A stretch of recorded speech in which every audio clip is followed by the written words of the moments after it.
فائدہ ہے؟ کیا کوئی بھی پاکستان کا سوچے گا وہ چاہے گا یہ ہو؟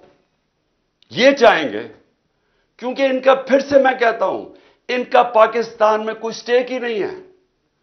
جب اربوں ڈالر باہر پڑا ہے، پراپرٹیز باہر پڑی ہیں، ان کی بزنسز باہر ہیں، ان کی شاپنگ باہر ہے، ان کا رینز، ان کی چھٹیاں باہر ہیں، ان کی سرجریز باہر ہیں ملک سے، ان کو کیا انٹرسٹ ہے کہ پاکستان میں کیا ہو؟ جب سے یہ آئے ہیں میرے پاکستانیوں، جب سے یہ آئے ہیں یہاں 1 سال ہو گیا، ڈالر کے مقابلے میں جو ہمارا روپیہ گرا ہے وہ 105 روپے گر چکا ہے۔ یعنی اگر آپ کے بینک کے اندر سال پہلے اگر آپ 100 روپیہ پڑا تھا تو اس کی خریدار کی جو قیمت رہ گئی ہے وہ صرف 65 روپے رہ گئی ہے۔ آپ کی جو دولت ہے اس کے اندر 100 میں سے 35 روپے غائب ہو گئے ہیں۔ ان کو کیا فرق پڑا ہے؟ ان کو تو ڈالروں میں پیسے پڑے ہوئے ہیں۔ تو یہاں تو ساری قوم کی دولت میں کمی ہوئی، لیکن ان کے تو اضافہ ہو گیا۔ ان کی جو دولت ہے وہ ڈالرز میں، ان کے تو 35 روپے کا اضافہ ہو گیا۔ قوم غریب ہو گئی، یہ ان کو فائدہ ہے۔ تو ان کا کیا انٹرسٹ ہے پاکستان میں؟ اس طرح ہی جو ہماری معاشی حالات ہیں، کبھی پاکستان میں تو نہیں، مجھے تو نہیں یاد کہ لوگ آٹے کی لائنوں پہ کھڑے ہیں۔ 20 سے زیادہ اوپر اموات ہو چکی ہیں لوگوں کی آٹوں کی لائنوں کے اندر۔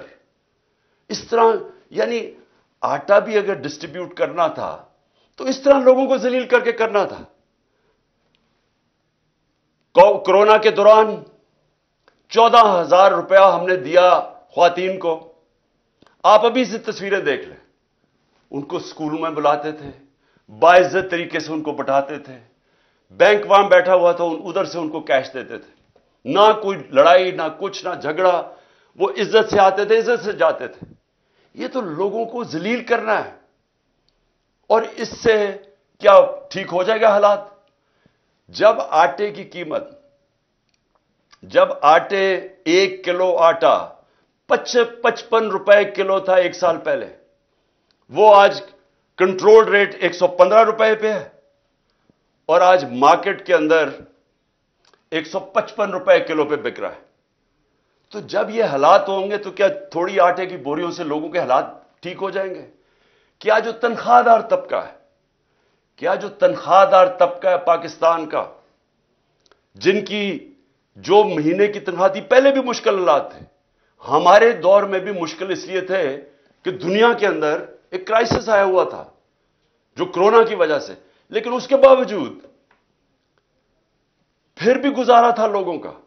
لیکن جو یہ اب ہمارے زمانے میں مہنگائی 12% تھی، آج 36% ہے، 3 گنا زیادہ مہنگائی ہے۔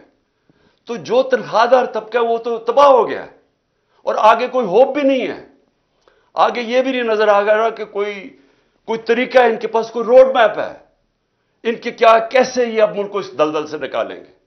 اور اسی لیے میں اپنی اسٹیبلشمنٹ کو بھی کہتا ہوں کہ مجھے یہ بتا دیں کہ اکتوبر کے یہ جو الیکشنز جا رہے ہیں، اس میں پاکستان کا کیا فائدہ ہے؟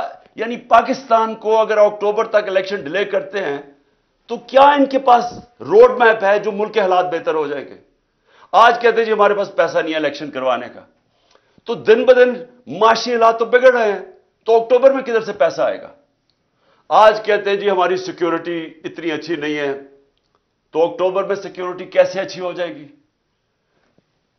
میرے پاکستانیوں، یہ سمجھ جائیں کہ جو آج حالات ہیں، جب تک الیکشنز نہیں ہوں گے یہ حالات مزید بگڑتے جائیں گے۔ الیکشنز کیوں ضروری ہیں؟ الیکشن سے سیاسی استحکام آتا ہے۔ الیکشن سے جب یہ پتا چلتا ہے کہ 5 سال تک گورنمنٹ آ گئی ہے تو اس کے اوپر اعتماد آ جاتا ہے۔ لوگ اگر سرمایہ کاری کرنی ہے تو وہ تب کریں گے جب ان کو نظر آئے کہ 5 سال تک اب گورنمنٹ بیٹھی ہے، پالیسیز یہ رہیں گی۔ لیکن اگر ان کو اعتماد ہی نہیں ہے، ان کو یہ نہیں پتا کہ اگلے مہینے کیا ہونا ہے، 3 مہینے کے بعد، 6 مہینے کے بعد کیا ہونا ہے، اکتوبر کے بعد کیا ہونا ہے، تو کون پیسہ، کیا سرمایہ کاری اندر پاکستان یا باہر سے کون کرے گا؟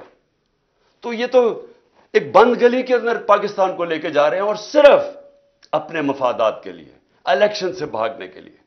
تو میں آخر میں اپنی ساری قوم کو آج یہ پیغام دینا چاہتا ہوں، دیکھیں اگر یہ آئین سے پیچھے ہٹے اور یہ جو ابھی ہمیں ان کے نظر آ رہی ہے ان کی نیت، الیکشنز نہ کروانے کے لیے انہوں نے کوئی بھی کوشش کی، سپریم کورٹ کے فیصلے کے خلاف گئے، آئین کے خلاف گئے، ساری قوم کو میں آج کہہ رہا ہوں کہ ہم سب نکلیں گے۔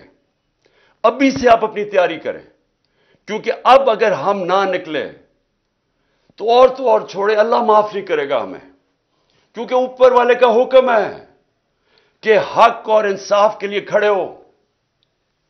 اللہ کا حکم ہے کہ آپ کے ملک میں انصاف ہوگا تو آزاد ہوں گے۔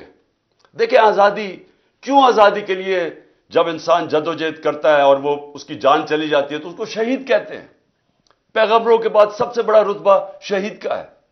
تو کتنی بڑی اللہ نے ہمارے پہ فرض کیا ہوا ہے کہ آپ انصاف کے لیے، اپنی آزادی کے لیے جدوجہد کریں، اور ہماری بہتری کے لیے اس نے کہا ہے۔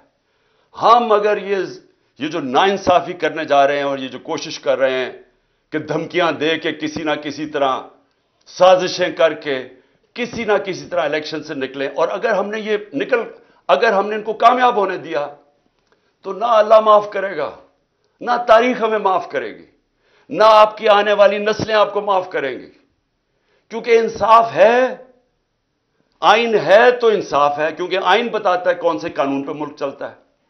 قانون آپ کی بنیادی حقوق کی حفاظت کرتا ہے، قانون بتاتا ہے کہ پاکستان میں ملک نے چلنا کیسے ہے۔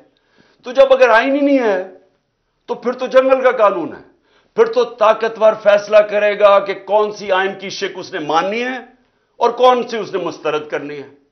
پھر تو طاقتور کا قانون ہو گیا جو کہ جنگل کا قانون ہے۔ اس لیے میرے پاکستانیوں، آپ نے میری کال کی انتظار کرنی ہے۔ انہوں نے اگر آئین کے اوپر نہ چلے، میں آج آپ کو سب کو کہہ رہا ہوں، یہ آپ سب پہ فرض ہے۔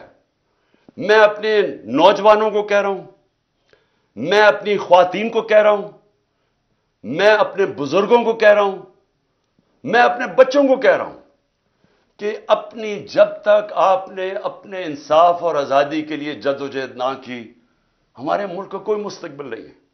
میں انشاءاللہ پوری آخر تک اپنے ملک کے آئین کے ساتھ کھڑا رہوں گا، کیونکہ میں پھر سے بتاؤں، میری جہاد آج سے 27 سال پہلے تھی انصاف کے لیے۔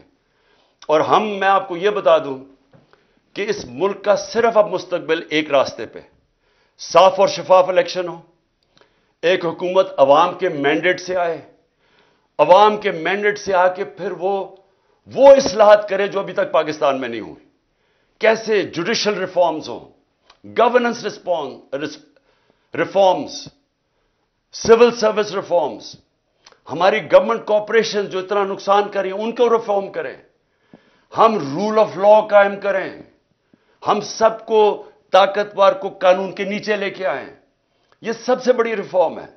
ہم ہر ریفارم کریں کہ ایک ملک میں لیول پلینگ فیلڈ ہو، انصاف کے سامنے سب ایک برابر ہوں۔ اور میں آپ کو یقین دلاتا ہوں کہ اسی کے بعد پاکستان اٹھے گا۔ اور وہ اٹھے گا کیسے؟ سب سے پہلے بیرون ملک پاکستان میں سرمایہ کاری کریں گے۔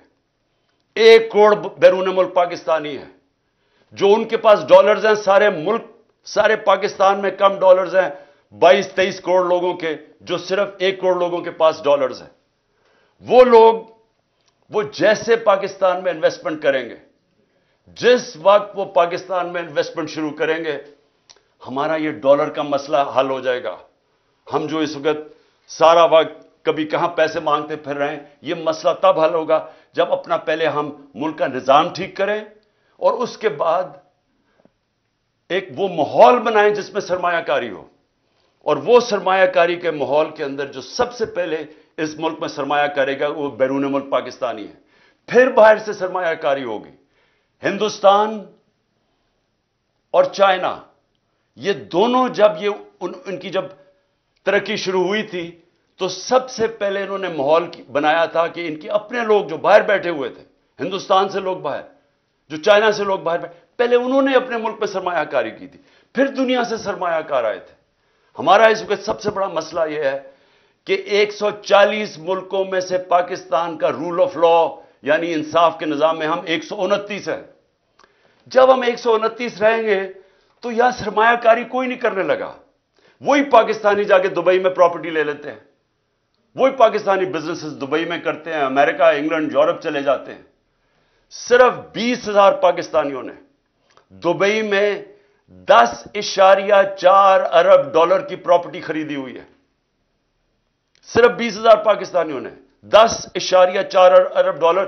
آئی ایم ایف سے ہم 6 ارب ڈالر کے پیچھے اب ہر چیز ماننے کے لیے تیار ہے. اور امریکہ کے اندر صرف 16,000 جو پاکستانی امریکن ڈاکٹرز ہیں ان کی نیٹ ورتھ 200 ارب ڈالر ہے.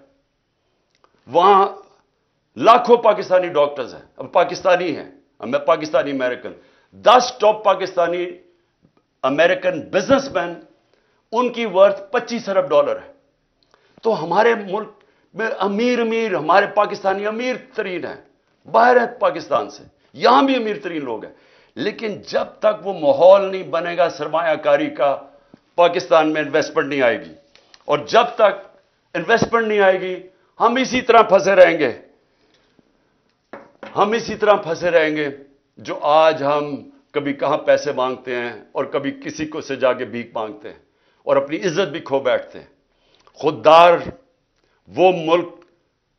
وہ خوددار ملک جو کہ علامہ اقبال کی سوچ تھی, جو قائد اعظم ہمارے خوددار لیڈر تھے, وہ بنانے کے لیے سب سے پہلا قدم رول آف لا ہے, قانون کی حکمرانی ہے.